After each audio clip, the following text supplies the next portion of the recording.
Ritheesh sir நீங்க சொல்லுங்க, நீங்க நல்லா சாப்பிடுறீங்களா? இப்போ சாப்பிடுறேன். உங்களுக்கு காலை உணவுல உங்களுக்கு பிடிச்சது எது சார்? எந்த டிஃபனுக்கான இந்த இன்னைக்கு இது இருக்குமா அப்படின்னு எதுக்காக வெயிட் பண்ணுவீங்க சார்? சேமியாவுக்கு. சேமியா.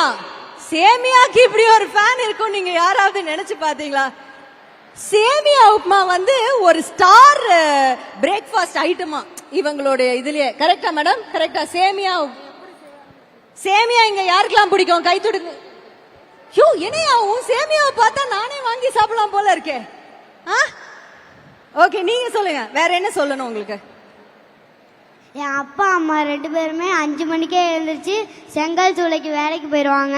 அதனால எங்கள் அம்மாவால் எனக்கு காலை உணவு சமைக்க முடியாது. அதனால என்னால் பாடங்களெல்லாம் கவனிக்கவே முடியாது. எங்களுக்கெல்லாம் மயக்க நிலையில் எங்கள் பாடங்களெல்லாம் கவனிக்க முடியாது. ஆனால் இப்போலாம் அப்படி இல்லைக்கா. இப்போ முதலமைச்சர் ஐயா வந்து காலை உணவு திட்டத்தை கொடுத்ததுனால நாங்கள் தினமும் காலை உணவு சாப்பிட்றோம். உடல் ஆரோக்கியமாகவும் இருக்குது. நாங்கள் நல்லா படிக்கிறோம்.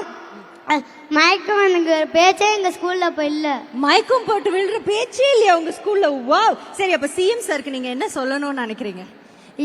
என் சார்பிலும் என்னோட பயிலும் பள்ளி குழந்தைகள் சார்பிலும் நெஞ்சம் நேர்ந்த நன்றியை தெரிவித்துக் கொள்கிறேன்.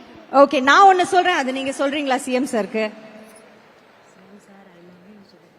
CM sir, I love you. ஏன்னா உங்க வீட்ல சொல்லி கொடுத்தாங்க நன்றி சொல்லுங்கன்னு அழகா சொன்னீங்க. ஆனா நான் நினைக்கிறேன் சிஎம் சாருக்கு இது சொன்னா கூட பிடிக்கும்னு நினைக்கிறேன். திட்ட மாட்டார்ல நம்மள? திட்டினா விதேஷ் தான் சொன்னாருன்னு சொல்லிடுவேன். என்ன திட்ட மாட்டாங்கல்ல?